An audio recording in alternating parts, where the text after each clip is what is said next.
everyone. Welcome to Silent Hill Symbolism live discussion. Sorry for the delay on it and the lack of discussions, posting, streaming last couple days. I'm sick. My allergies have gotten much worse to the point that I'm really having to rest and not talk or move a lot, but I'm not feeling too bad. Just not a lot of energy, not a lot of breath. So this will be short and sweet, but I wanted to follow up on yesterday's episode and talk more about the Aztecs. Before I do so, let me go ahead and, yes, go ahead and let y'all know about the book sale I'm doing. All my books are currently on sale. Hardbacks, paperbacks are $10 off, which means paperbacks are $15, hardbacks are $25, and ebooks they used to be $6, they are currently $2. Audiobooks are half off at $10. That is because I am finally getting around to doing edition 2 of the books. So I'm trying to clear out, the digital stuff doesn't need it, but I put it on sale anyway. I'm trying to clear out old inventory to make room for the second edition. I'm adding some new info and editing some old stuff, not just content, but like layout and stuff that I didn't know how to do well the first time I did these books, at least the early ones. If you've already bought the books, I will be offering free PDFs of the updates to anyone that owns them, so you won't have to feel like you gotta buy them twice or you missed out. But the old stuff is going to be on sale until inventory's gone. I'll post more about it later, but wanted to let y'all know. Head to the description if you want to buy it. So we're going to talk more about the Aztecs, who are really interesting and very complex. And I couldn't talk about everything that has to do with them in the video because not everything was really relevant to the discussion. But I thought it was interesting. I'm still kind of wrapping my head around them because I don't know a lot about them personally. I had 2 books dedicated to the Aztecs. Fun story. I started reading it. I read the first one. It was very interesting, very informative. I started reading the second one, and I was like, this all sounds horribly familiar. I was thinking I was losing my mind. Turns out they're the same book. One of them is just updated 10 years later. Different cover. It had a different author on the front because it had been edited or something. So I accidentally bought the same book twice. Anyway, the Aztecs. So, the Aztecs, or Azteca, I believe it is in their language, means the crane people, I believe, because they chose to live in a very swampy, marshy place, which is now where the city, Mexico City was built on top of, I'm going to say this wrong, Techolucan, which was their capital city. Huge monumental buildings of stone overtop this lake and marsh water with all these canals and great beautiful buildings. I kind of imagine it as a very ancient stone Venice. It sounds like it was a fascinating place to visit, but also incredibly violent, as we've seen that their religion does have a lot of violence to it. But there's more than just that. They have a very complicated idea of metaphysics that I'm still trying to wrap my head around. They divide everything into these various layers and associations that have to do with the directions, the gods, the different realms of reality. The direction of left is associated with specific gods and specific colors and specific things, and that's kind of considered a dimension. It's an actual physical kind of reality that they associate with things. One god is actually called Left Hummingbird, but it doesn't really mean hummingbird on the left. It kind of has to do with the fact that the left is a dimension, and it associates this god with all those things that are left. It's very complex, and I'm still trying to wrap my head around it. They divide their history into 5 ages, the 5 suns, and they share some of this stuff with other cultures in that area, Mesoamerican, as I talked about, but they happen to be a lot more violent about it. All these cultures, Inca, Aztec, Maya, Olmec, had some forms of ritual sacrifice. The Aztecs just did it the most, to the point of extremes. When Europeans came to the culture and were kind of invited in, they found walls of skulls just up and down the churches and temples, blood everywhere. It sounds like it was very intense. Now, we basically have 2 sources for the sacrifices. English folks, people coming from other countries who talked about it because they were horrified, and archaeological evidence. If it was just foreigners coming in being like, what the fuck, we would probably have to take that with some grains of salt. But they have found archaeological evidence of people who have been sacrificed. Some of that was in the video. You saw some skulls and different things that have those like eye coverings, which to me are a little funny because they look like they have such huge like anime pupils. It looks entertaining to me.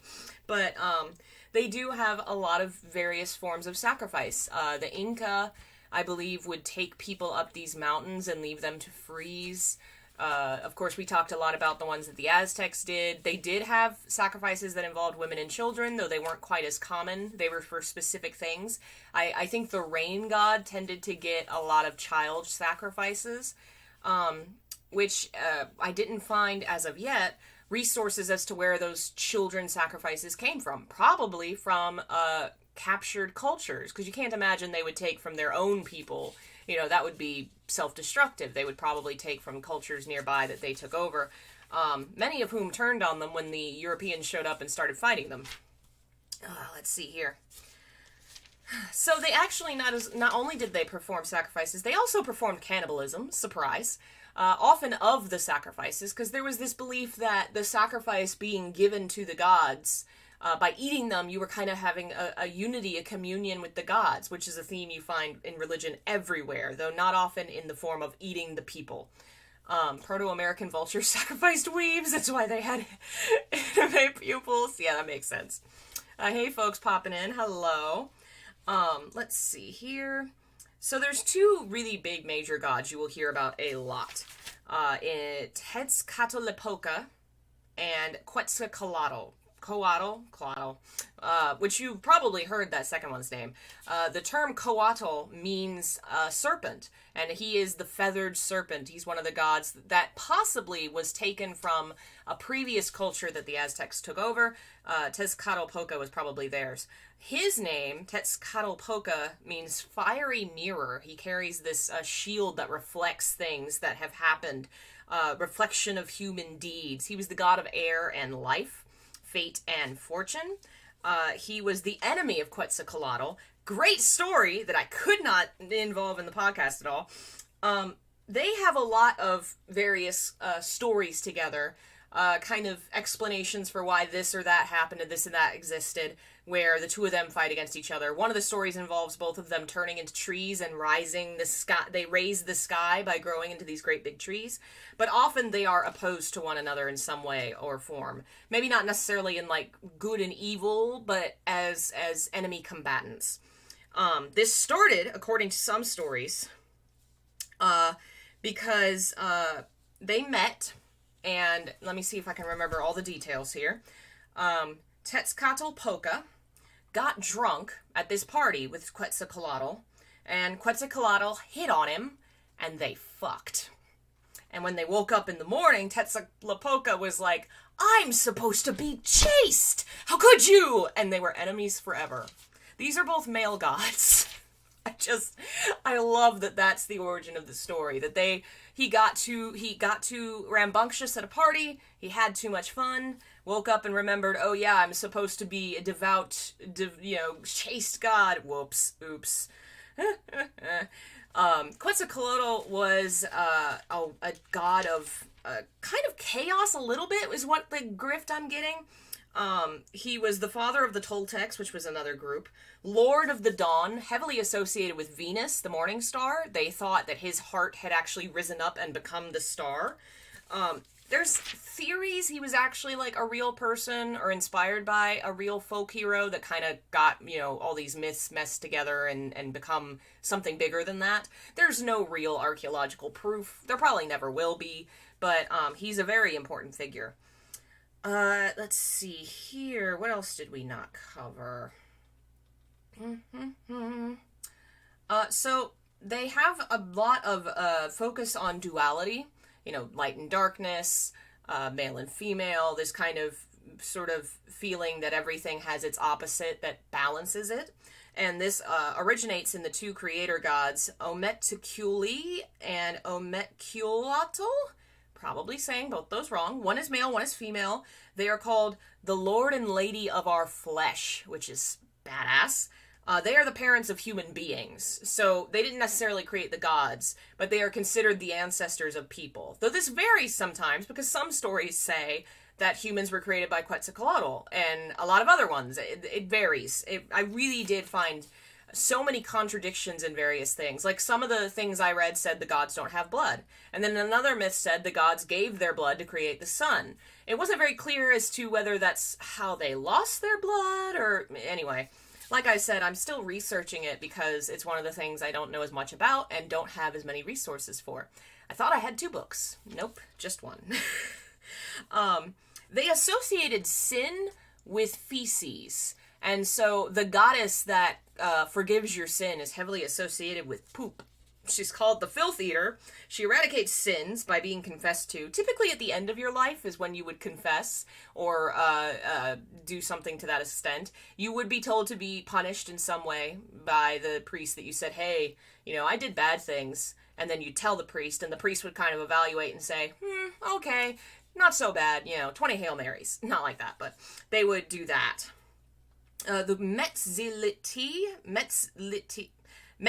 I think it's Metzli, was the goddess of the moon, who in some stories is a very evil figure. In some of them, she is like the antagonist. In others, she is helpful. One of the stories that involves the creation of the sun has her as the one that sacrifices the sacrificial god and creates the sun. And then she is also destroyed, and I think the moon comes from her. These stories vary, but she's heavily associated with the creation of the solar bodies and the fact that she is the moon herself. Aw, hi Julie, I'm glad you got the books. Thankfully, all pre-orders except one are filled. I'm still waiting for one order and it will be filled. And so, priests are the ones in charge of most sacrifices. Hello, Helena. Obviously, you can do bloodletting and things and personal sacrifice, but the priests are the ones performing most of them. And you'd think the way that this society's built, where people are required to sacrifice, lives are taken, the priests are the ones controlling who is picked, that they might very easily, kind of the way that in Catholicism the priestly class became very corrupt, that might happen over here. It doesn't seem to have gone that way. They lived incredibly austere and controlled lives, really strict health and cleanliness, very strict eating habits. They did not have these big festivals, really. The priests, or there were big festivals, but the priests themselves were very limited in what they could eat and drink and do. They did not, they weren't the corrupt Catholics that, got so rich and all that stuff over in Europe, where you have these stories of the ragers that these priests threw. They didn't really do that. Now, our knowledge is limited, of course, because these cultures were heavily destroyed, but we found a decent amount of recordings of around certain areas of time. Specifically, there's one guy, I can't remember if he was a native, or I believe he was actually a monk from Europe who came over at some point around the fall of the Aztecs. It was shortly after. There were still lots of Aztecs around, but the empire was gone, Europe had kind of taken over, and so the native folks were subordinate. And he worked with them to transcribe their stories and their myths. He felt it was very important. He would have people come in who could speak his language and tell it to them, and then he would have people say it in the Aztec language and transcribe it, and have people translate it so that they had a lot of records in various languages and storytelling styles. And then he brought it all back home, had this huge tome of research into these cultures, and the Europeans said, no, bad, they're bad, we don't like them, they do weird, bloody, bad stuff. And so they shoved it into a library and forgot about it for 500 years. And something like 100 years ago, maybe a few decades ago, they found it. And so suddenly, out of nowhere, this huge treasure trove of history of the cultures back then was found, which is amazing. Let's see here. Oh, that's next time. This episode was a little shorter than I wanted it to be because I'd originally planned on exploring all the influences that influenced the cult. But my Christian section got too big because there's just so much to talk about. On the whole, Aztecs, it really was just kind of a set dressing for Silent Hill. They kind of took imagery and symbols from the Aztecs to use in the games rather than religious beliefs or spiritual thought. Because the cult and the Aztecs could not be further apart. There's not an ethical aspect, there's really not a punishment or a sin aspect in terms of heaven and hell and paradise. It's really very different. Christianity, that is not the case. I can give y'all a little taste. The Christian tradition has evolved so much since the beginning, and the cult has bits and pieces of various Christian cults all the way back to the beginning when Christians were still still Jewish. They were still kind of, some of them saw themselves as a sect of Judaism, some of them started to see themselves as their own thing. It took time for them to become Christians, probably about 200 years. But there were so many, in the very first 100 years of time, so many different variations on Christian with their own ideas that over time got kind of cut and pasted and put together into what we know as Christian today. There's still variations in Christianity, but not like there used to be. Way different back in the day, how varied they were. And it's interesting how the cult really does, if you have like a line where Judaism is here, Orthodox Christianity's in the middle, and then Gnostic Christianity's on the end. There are bits and pieces of all these different variations in the cult, and it'll be fun to explore next time. Let's see if there's anything else. Yeah, I think that's really, I covered most of what I wanted to talk about. I did get a little confused on the calendar, because I'm bad with numbers. I misread. In the long members edition, I'd said that there are 20 days in a week. No. 20 weeks in a year is what I meant to say, not 20-day weeks. Their weeks were actually between the waxing and waning of the moon, and each one ended with a ritual. So it was actually 13 days, 20 weeks in a year, 18 rituals in a year. It was very fascinating. Yes, the Toluca prison puzzle had noticeable Aztec influence. The various figures that you find are all Aztec gods, actually pieces of Aztec art put into the games, which I didn't really touch on this time because I've talked about it in previous episodes and I wanted to focus more on the cult, but I do want to go back with new eyes and look at that puzzle again now that I've read up more on this. But I still, like I said, I still need to read more because there's a lot of conflicting information and things that I think have changed since they've learned more and researched more. But I thought it was really interesting. And it is very glossed over, I think, because, and I wish I had, do I have the book over here? One of the books, the book that I read that was all just Aztecs, and the other info I got was from like world mythology books that had a chapter on Aztecs. So the one book I read happened to end in such a way that it was like, yeah, the Aztecs got destroyed by Europeans, but Europeans were at least better than the Aztecs. It's like, I feel like our way of researching the Aztecs in general is so complicated by the fact that Westerners don't want to accept guilt for what was done to them, and so they really hype up the blood and gore and what we would see as evil behavior and ignore the fact that it was a full, well-rounded culture, just like every single other one. We could come up with a half dozen things here to focus in on in Western culture and just say, well, this culture is evil, and ignore a lot of good things that came from it. Every culture has evil. But the Aztec discussion, go to anybody on the street in the West, and they're immediately going to go, oh, those people, they murdered children. You know, that's all that anyone knows. And I think it definitely is because there is this, let's ignore our guilt at destroying them by emphasizing the fact that they were evil. No, they weren't. They were a culture. They were a complex society that had goods and bads and everything in between. Very fascinating to read about, for sure. And I'm sure it will come up more in the future as I learn more about them and discuss more about how it ties into the games. It definitely seems to appear the most in Silent Hill 2. I think that's the one where it really starts to take center stage, not just because of the puzzles, but like the imagery. A lot of the gods in Aztec tradition are shown with spears. And the most we see Pyramid Head, he often has a spear, especially in scenes where he's performing, like, sacrifices. I need to read more into it. I'm very curious to see if there's any kind of Aztec ritual that involves hanging a woman upside down to kill them because of what happened to Maria. It's very, very big. a lot to discuss and research. So yeah, I am really out of breath. I am so sorry, but I'm not going to be able to stream much this weekend until this cold passes. I'm going to rest up, hopefully feel better tomorrow, or at least by Sunday. Still updating everything, fixing all the book orders, which I only have one left. Finally caught up. Hopefully y'all should be getting your books soon. I know Billy got theirs, and someone else, I think Julie, said they got theirs. Yay. And there will be new editions soon. So go buy the old ones for cheap if you want them. There's only like 10 physical copies left, I think, of various books. So be sure to grab them while they're on sale. And I'll post more info about that later. Thanks for everyone being here and listening again. One of these days, we will have a good set schedule again. It's been very hard over here. I have a lot going on in my family and my house, and it's just been hard to keep a schedule and keep everything in order and keep it going and not get behind. It's been a lot.